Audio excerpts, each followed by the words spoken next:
Perkenalkan, nama saya Wencis Raus Oladuli, mahasiswa Universitas Borneo Tarakan, Fakultas Keguruan dan Ilmu Pendidikan, jurusan Bimbingan dan Konseling, lokal A1 NPM 1840 6060 16. Di sini saya akan menjelaskan sedikit tentang materi komunikasi antar pribadi dengan judul analisis transaksional dalam komunikasi antar pribadi. Yang pertama membahas tentang pengertian analisis transaksional, yaitu salah satu pendekatan psikoterapi yang menekankan pada hubungan interaksional.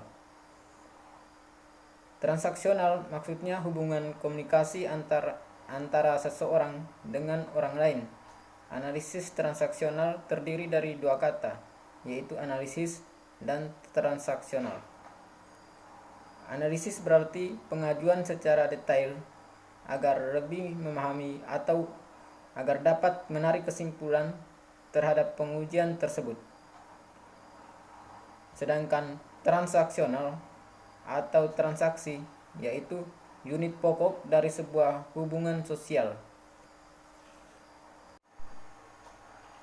Berikutnya yaitu sejarah perkembangan teori analisis transaksional.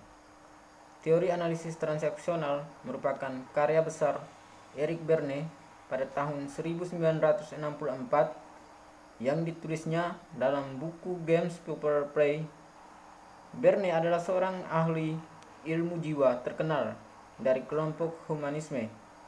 Teori analisis transaksional ini merupakan teori terapi yang sangat populer dan digunakan dalam konsultasi pada hampir semua bidang ilmu-ilmu perilaku atau ilmu-ilmu yang menyangkut kejiwaan. Yang berikutnya yaitu perkembangan perilaku. Struktur kepribadian. Ketika Berne menghadapi kliennya, ia menemukan bahwa kliennya kadang-kadang berpikir, berperasaan seperti anak-anak. Berne berkesimpulan bahwa manusia memiliki berbagai bentuk kondisi ego, atau disebutnya dengan ego status, yaitu unsur kepribadian yang terstruktur, dan itu merupakan salah satu kesatuan yang utuh pada manusia. Adapun struktur kepribadian terdiri dari 3 status ego, yaitu ego orang tua, ego dewasa, dan ego anak. Nah, yang pertama, ego orang tua yaitu bagian dari kepribadian yang menunjukkan sifat-sifat orang tua yang berisi perintah. Nah, perintah di sini yaitu harus dan semestinya. Jika individu merasa dan bertingkah laku sebagaimana orang tua, maka dapat dikatakan bahwa individu tersebut dalam status ego orang tua.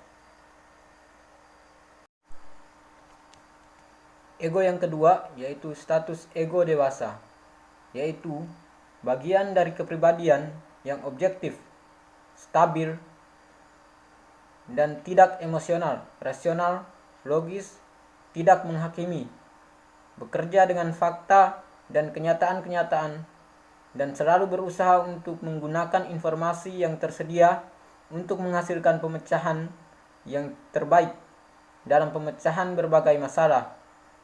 Dan status ego yang ketiga yaitu status ego anak, yang dimana status ego anak ini merupakan bagian dari kepribadian yang menunjukkan ketidakstabilan, reaktif, humor, kreatif, serta inisiatif, yang masih dalam tahap perkembangan, berubah-ubah, dan pada tahap perkembangan ego anak ini, anak tentunya punya rasa keingin tahuan, ada rasa ingin tahu.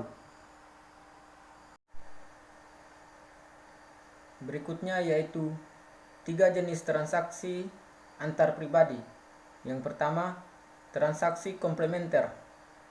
Dalam transaksi ini sering terjadi kesamaan makna terhadap pesan yang satu dilengkapi pesan yang lain meskipun dalam ego yang berbeda. Dan yang kedua yaitu transaksi sidang. Pada transaksi ini, pesan yang dikirim komunikator tidak mendapat respon yang sewajarnya dari komunikan.